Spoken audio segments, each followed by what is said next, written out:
Bem-vindos à nossa análise de hoje. Vamos mergulhar fundo na vida de uma figura, assim, muito central e fascinante da história ocidental. Simão Pedro. Aquele pescador da Galileia que acabou se tornando, né, o apóstolo principal. Exato. E a gente se baseia aqui numa pesquisa bem completa que mistura, sabe, a história, a teologia e até mesmo a arqueologia para tentar entender a trajetória dele, desde lá das margens do Mar da Galileia Até o martírio em Roma. Isso. Nossa ideia aqui é realmente extrair os pontos-chave dessa pesquisa. Tentar entender a jornada desse homem que era, tipo, impetuoso, às vezes falhava feio, mas tinha uma devoção incrível, né? E se tornou um pilar. Ok, vamos começar a desembrulhar isso. Vamos lá. Para começar, de onde veio Simão Pedro?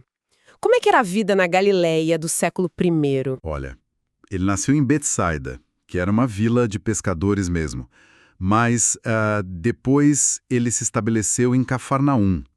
E Cafarnaum já era um centro mais, digamos, importante na Galileia. Ah, entendi. Não era tão isolado assim. Não, de jeito nenhum. Ficava na famosa Via Maris, uma rota comercial super importante, era um lugar de passagem, tinha coletor de impostos, então circulavam muitas pessoas, muitas ideias. Faz sentido Jesus ter ficado por lá, então. Totalmente.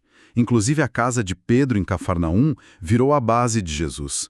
E o interessante é que as escavações arqueológicas lá, elas são bem impressionantes. O que acharam? Acharam uma casa do século I que claramente foi venerada depois, sabe? Com modificações para isso.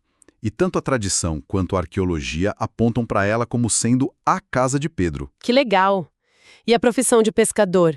Devia ser um trabalho bem duro, imagino. Muito duro. Exigia força física, muita resiliência. O Mar da Galileia, que na verdade é um lago, né, de água doce, é conhecido por tempestades repentinas e violentas. Uhum. Não era miséria extrema, atenção. Pedro tinha barco, tinha sócios, o irmão André e depois os filhos de Zebedeu, Tiago e João. Mas sim, era uma vida de subsistência dependente do dia a dia. E Jesus usou muito essa imagem, né, de pescador. Usou demais. A metáfora dos pescadores de homens é central, claro. Ele falava a língua deles, usava a realidade deles. E a família, o que a gente sabe. Bom, ele era filho de Jonas, ou João, em algumas tradições, irmão de André, como disse, e era casado. Isso é certo porque os evangelhos mencionam Jesus curando a sogra dele em Cafarnaum. Verdade, tem essa passagem. Em algumas fontes posteriores até sugerem que a esposa o acompanhava em algumas viagens missionárias. E o irmão André foi fundamental no início. Como assim? André era discípulo de João Batista. Foi ele quem primeiro reconheceu Jesus como Messias e, correu para contar para o Simão. Foi André quem levou Simão até Jesus pela primeira vez. Então, esse primeiro encontro foi aí que ele recebeu o nome Pedro, a rocha. Foi nesse primeiro encontro, sim. Mas talvez não o chamado definitivo para largar tudo. Nesse primeiro momento, Jesus olha para ele e solta aquela frase marcante. Tu és Simão, filho de Jonas. Tu te chamarás Cefas. Cefas. Que em aramaico significa pedra, rocha. Em grego é Petros, daí Pedro. E essa mudança de nome no contexto judaico era muito significativa. Pense em Abrão virando Abraão, Jacó virando Israel. Indicava uma nova identidade, uma missão divina. Exatamente. Jesus não estava descrevendo o Simão impulsivo daquele momento. Ele estava, digamos, decretando que Simão se tornaria pela ação de Deus. A rocha seria construída, não estava pronta. Interessante essa ideia. E o chamado para deixar tudo e seguir Jesus, quando foi? E esse veio um pouco depois, lá na beira do mar mesmo. O chamado clássico. Vinde após mim e eu vos farei pescadores de homens. E aí sim, eles largaram as redes na hora. Uhum. O Evangelho de Lucas dá um contexto ainda mais rico, ligando isso à pesca milagrosa, lembra? Depois de uma noite inteira sem pegar nada. Ah, sim. Jesus manda jogar as redes de novo. Exato. Pedro obedece meio a contragosto, talvez, e a pesca é absurda, os barcos quase afundam. É nessa hora que Pedro cai aos pés de Jesus e diz, Senhor, afasta-te de mim porque sou pecador. Reconhecendo a própria pequenez diante do divino. Perfeito. E é justamente nesse momento de autoconsciência, de reconhecimento da falha, que Jesus confirma a vocação dele. É uma base muito forte para a liderança que viria depois, né? Fundada na consciência da própria fraqueza e da graça. E logo ele se tornou parte de um grupo mais restrito, né? O tal círculo íntimo. Sim, com Tiago e João, os filhos de Zebedeu, Pedro frequentemente era o porta-voz do grupo. Era mais falante, talvez mais impulsivo mesmo. Fazia as perguntas que os outros talvez hesitassem em fazer. E teve aquele momento crucial em Cesareia de Filipe. Ah, sim. Fundamental. Jesus pergunta aos discípulos: quem dizem os homens que eu sou? Depois de várias respostas, ele pergunta: e vós, quem dizeis que eu sou? E aí Pedro responde. E Pedro manda: tu és o Cristo, o Filho do Deus vivo. Uma declaração de fé fortíssima. E Jesus responde que aquilo não veio da carne e do sangue, mas foi revelação do Pai. E aí vem as palavras famosas: Tu és Pedro. E sobre esta pedra edificarei a minha igreja. Dar-te-ei as chaves do reino dos céus. Isso estabelece Pedro como esse fundamento visível da comunidade e lhe confere uma autoridade especial simbolizada pelas chaves. Que momentos específicos esse trio, Pedro, Tiago e João, presenciou, que os outros não viram? Foram momentos de revelação muito intensa. Estavam lá na ressurreição da filha de Jairo, vendo o poder de Jesus sobre a morte. Estavam no Monte da Transfiguração, tendo um vislumbre da glória divina de Jesus. Uau! E estavam também no Getsêmani, na hora da agonia de Jesus, mais próximos dele. Foi tipo uma formação intensiva, uma preparação especial. Mas aí é onde a coisa fica mais humana, né? Porque apesar de tudo isso, dessa proximidade, dessa confissão, ele negou Jesus. Exatamente. É o grande paradoxo de Pedro, e talvez o que o torne tão real para nós. Na última ceia, ele foi o primeiro a dizer: mesmo que todos te abandonem, eu nunca. Cheio de autoconfiança. E Jesus avisa. Jesus avisa: antes que o galo cante hoje, você vai me negar 3 vezes. E a gente sabe o que aconteceu. Lá no pátio do sumo sacerdote, enquanto Jesus estava sendo interrogado, o medo tomou conta. 3 vezes ele disse que não conhecia Jesus. 3 vezes. E aí o galo cantou. Lucas diz que Jesus se virou e olhou para Pedro naquele momento. Deve ter sido devastador. Pedro saiu e chorou amargamente. Uma falha dessas, como ele pôde continuar? Não seria o fim da linha para ele, na visão dos outros e até na dele mesmo? Poderia ter sido. Mas aí vem a genialidade da narrativa bíblica, né? A história de Pedro não termina na queda, mas na restauração. É isso que é crucial. A conversa depois da ressurreição? E isso, lá na beira do mar de novo, onde tudo começou. Jesus ressuscitado pergunta 3 vezes a Pedro: Simão, filho de Jonas, tu me amas? Cada pergunta correspondendo a uma negação. Provavelmente. E cada resposta de Pedro, sim, Senhor, tu sabes que te amo, é seguida por um novo mandato. Apacenta os meus cordeiros, apacenta as minhas ovelhas. Então a falha não o desqualificou. Pelo contrário. A falha, o arrependimento e o perdão se tornaram de certa forma pré-requisitos para a liderança dele. Ele agora conhecia a fundo a própria fraqueza, mas também a imensidão da misericórdia de Cristo. Isso o tornou mais preparado para confirmar os seus irmãos como Jesus tinha dito que ele faria. A autoridade dele vinha dessa experiência de redenção. Exatamente. Não de uma força humana impecável, mas da graça que o restaurou. Isso muda tudo sobre como a gente pensa em liderança, especialmente a espiritual. É realmente forte pensar que a rocha tem essa experiência de ter sido quebrada e refeita. Totalmente. Sugere que a firmeza da igreja não está na perfeição dos seus membros, mas na constância da graça de Deus que age através deles, mesmo com suas falhas. A força está na redenção. Certo. E depois da ascensão de Jesus, essa transformação se torna visível, né? O que acontece no dia de Pentecostes. Pentecostes é a virada de chave pública. Aquele Pedro que negou por medo, agora se levanta diante da multidão em Jerusalém. Ele faz o primeiro grande discurso da igreja, o chamado querigma. O anúncio central do Evangelho. Isso. Ele interpreta as profecias do Antigo Testamento à luz da ressurreição, proclamando Jesus como Senhor e Messias. O resultado é impressionante. O livro de Atos diz que quase 3.000 pessoas se converteram e foram batizadas naquele dia. Uau, ele se torna o líder ali em Jerusalém, então. Claramente. Os primeiros capítulos de Atos mostram Pedro liderando. Ele prega, realiza milagres, lembra da cura do coxo na Porta Formosa. As pessoas até buscavam a sombra dele para serem curadas. Sim, sim. E ele exerce autoridade até na disciplina interna da comunidade, como no caso de Ananias e Safira. Mas essa liderança e essa ousadia devem ter trazido problemas com as autoridades judaicas. Com certeza. Logo ele e João são presos, levados perante o Sinédrio, o mesmo tribunal que condenou Jesus. E ali, Pedro, cheio do Espírito Santo, declara: é preciso obedecer antes a Deus do que aos homens. Que contraste com a noite da negação. Um contraste absurdo.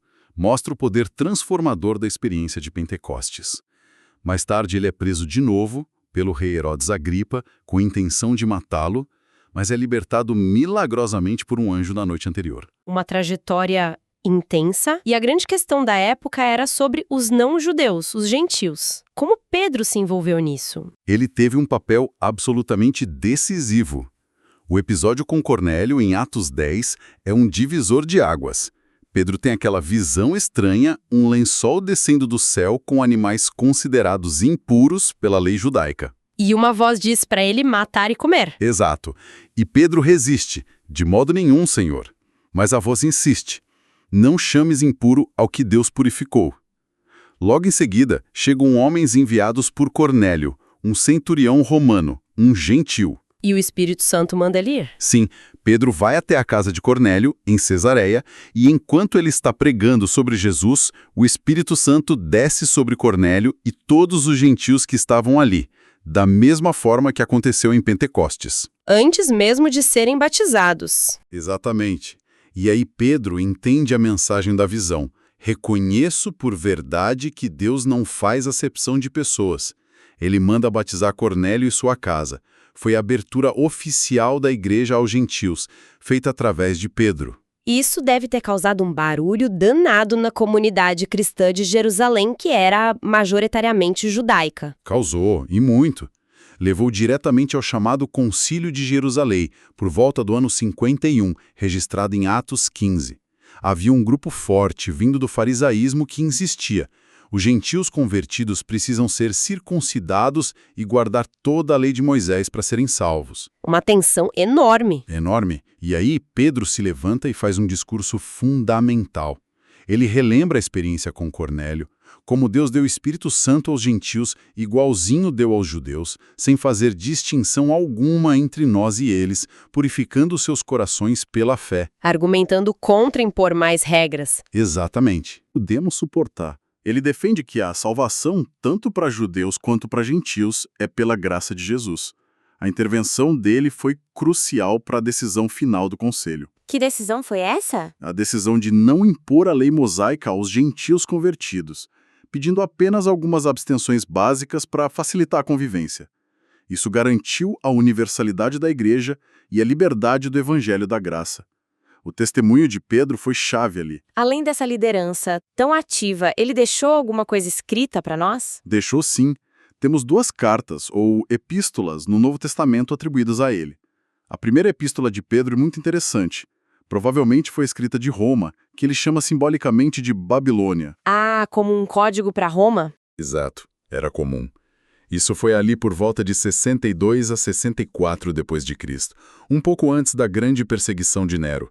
A carta é dirigida aos cristãos que estavam espalhados pela Ásia Menor, hoje Turquia, e sofrendo hostilidade, sendo mal vistos pela sociedade. E qual a mensagem principal? É uma carta de encorajamento. Ele fala muito sobre a esperança viva que os cristãos têm por causa da ressurreição de Jesus. Encoraja a viverem de forma santa, mesmo no meio da diversidade, a serem pedras vivas na casa de Deus. Fala sobre o sofrimento como parte do caminho cristão, seguindo os passos de Cristo. E menciona o Silvano, né, Silas? Sim, ele menciona Silvano, o Silas, que acompanhou Paulo, como seu secretário ou amanuense.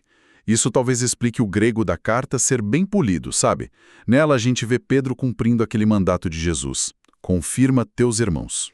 E a segunda epístola? A segunda epístola de Pedro tem um tom diferente.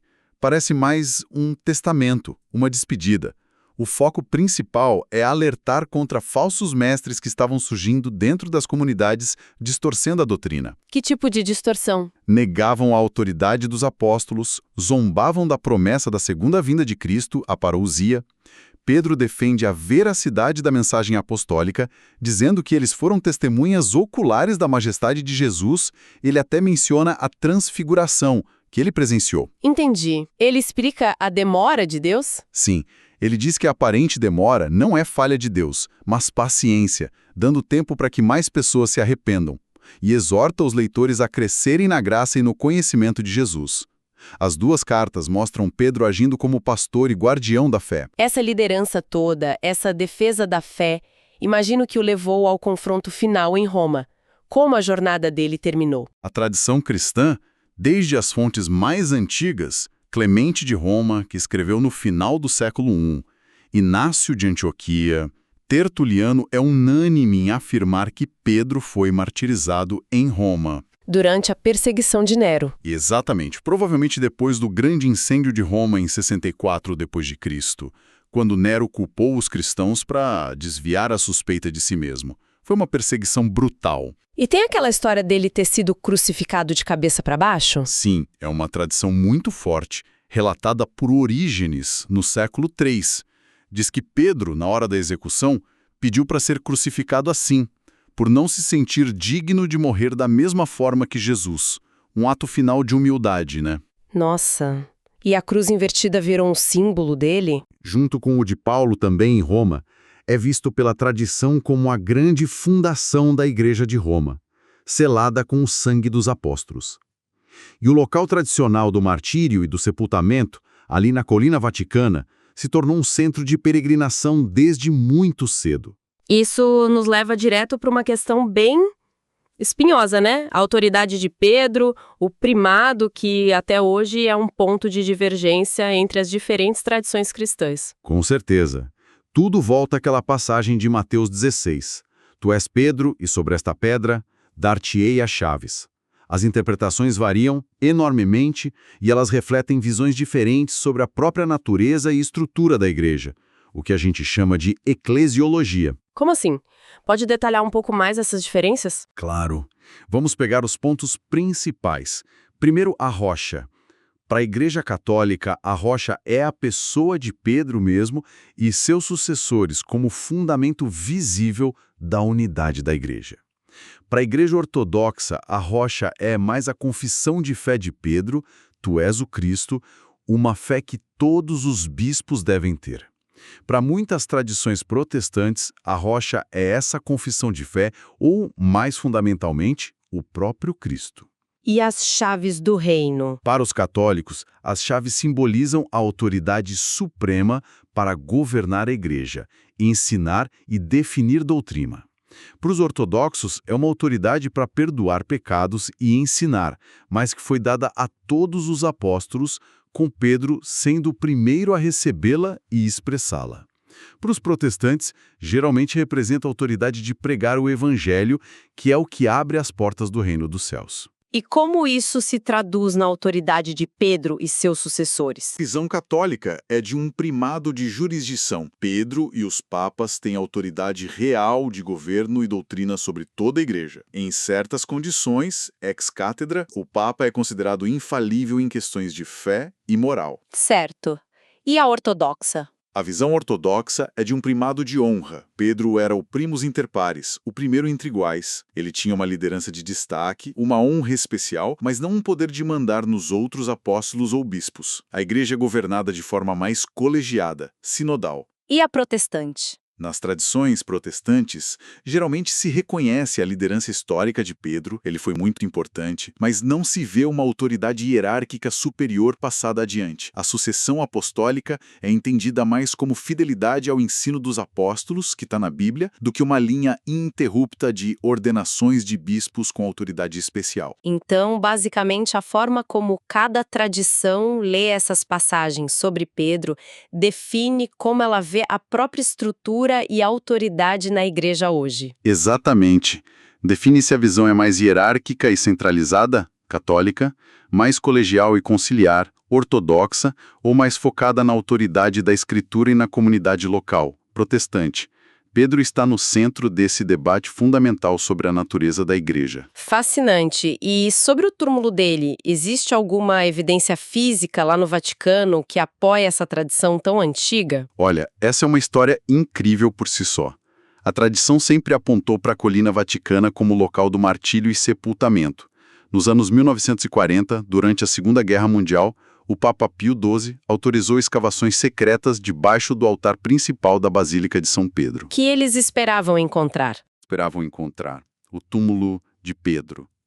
O que eles acharam foi uma necrópole romana, um cemitério pagão e cristão dos séculos I ao IV, perfeitamente preservada porque tinha sido aterrada no século IV por Constantino para construir a primeira basílica ali. Só o fato de terem aterrado um cemitério inteiro para construir a igreja ali já diz muito, né? Diz muito. Indicava que aquele ponto específico era extremamente importante. E bem debaixo do altar papal atual, eles encontraram o que chamaram de Campo P. Era um túmulo muito simples, direto na terra, datado do século I. E o mais impressionante, esse túmulo simples era claramente o foco de veneração. Túmulos posteriores se aglomeravam ao redor dele, mas sem invadir aquele espaço. E tinha alguma estrutura em cima? Sobre esse túmulo simples havia uma estrutura memorial do século II, tipo um edículo com nichos que os arqueólogos identificaram como o Troféu de Gaio. Um escritor cristão chamado Gaio, por volta do ano 200, já tinha mencionado os troféus, memoriais de vitória, ou seja, martírio, de Pedro no Vaticano e de Paulo na Via Ustiense. A arqueologia confirmou a existência desse memorial do século II exatamente no local indicado pela tradição, e um fluxo contínuo de veneração desde então. Incrível! Mas e os ossos? Você disse que o túmulo na terra parecia vazio. Exato. O túmulo original no Campo Par parecia vazio quando foi escavado inicialmente. Isso foi uma decepção na época, mas anos depois, uma arqueóloga e epigrafista brilhante, Margherita Guarducci, estava estudando os milhares de grafitos deixados por peregrinos nas paredes próximas ao memorial. O que ela descobriu? Decifrando esses grafites, muitos invocando Pedro. Ela identificou um pequeno nicho de mármore, lóculos, numa parede construída colada ao Troféu de Gaio, um pouco acima do túmulo original. E nesse nicho, que tinha sido meio que ignorado ou mal interpretado antes, estavam ossos. Ossos que tinham sido guardados ali. Exatamente. Aparentemente, nas escavações originais, esses ossos foram removidos desse nicho e guardados meio sem identificação clara. Guarducci conseguiu que eles fossem reexaminados, e as análises forenses foram surpreendentes. O que elas mostraram? Mostraram que os ossos pertenciam a um único indivíduo, do sexo masculino, de constituição robusta, com idade estimada entre 60 e 70 anos na hora da morte, e a datação apontava para o século I DC. Além disso, havia fragmentos de um tecido caro, tingido de púrpura e entrelaçado com fios de ouro, misturados aos ossos, um sinal de veneração muito especial na antiguidade. Então, tudo batia. Idade, sexo, data, local, sinais de veneração. Seriam mesmo os ossos de Pedro? Qual a certeza que a gente tem? Olha, é uma convergência de dados realmente impressionante. Você tem arqueologia confirmando um túmulo do século I, venerado continuamente no local exato que a tradição sempre apontou. Você tem ossos encontrados nesse contexto de veneração, cujo perfil físico e datação são perfeitamente compatíveis com o que se esperaria de Pedro. Mas tem alguma ressalva. A principal ressalva científica é a cadeia de custódia. Os ossos não estavam no túmulo original na terra, mas foram movidos para esse nicho na parede em algum momento da antiguidade. Provavelmente foi Constantino, no século IV, que fez isso para protegê-los e honrá-los ao construir a basílica. Essa movimentação impede uma certeza científica absoluta, tipo DNA comprovado, sabe? Entendi. Não dá para ter 100% de certeza científica. Não 100% no sentido forense moderno. Mas a probabilidade histórica é considerada altíssima por muitos especialistas. Em 1968, o Papa Paulo VI anunciou que as relíquias tinham sido identificadas de uma forma que ele considerava convincente. Mas a Igreja Católica nunca declarou a autenticidade como um dogma de fé. Mantém uma posição de grande confiança histórica. É um caso fascinante dessa interação entre fé, tradição, história e ciência. Exatamente. Mostra como a ciência pode ser consistente com a fé, pode apoiar fortemente uma tradição, mas raramente consegue provar de forma absoluta questões históricas tão antigas. No fim, aceitar que aqueles são os ossos de Pedro envolve um passo que vai da alta probabilidade histórica para a aceitação da tradição da Igreja.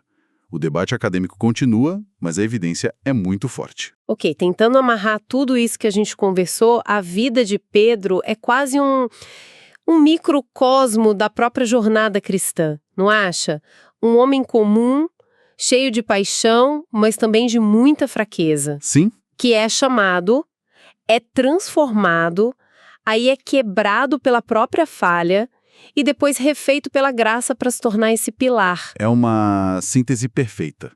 O fundamento que ele representa não é o da perfeição humana inabalável, mas o da fraqueza humana que foi encontrada, redimida e fortalecida pela graça divina.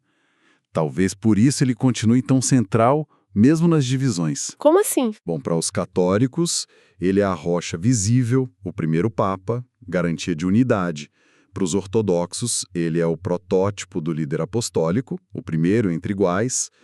Para os protestantes, ele é o grande exemplo do discípulo, cuja fé confessada é a rocha e cuja história de queda e restauração dá esperança a todos.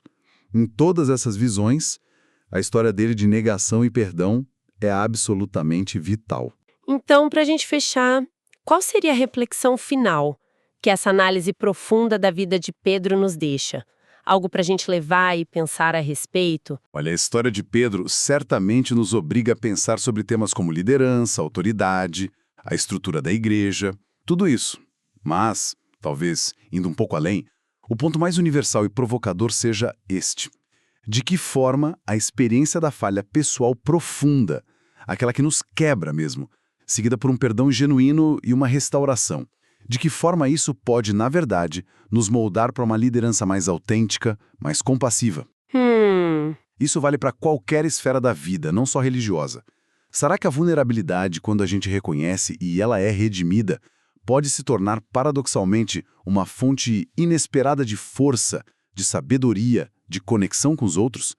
Será que para ser rocha para alguém, a gente precisa primeiro conhecer a própria fragilidade? Uma ótima pergunta para terminar. Fica aí a reflexão.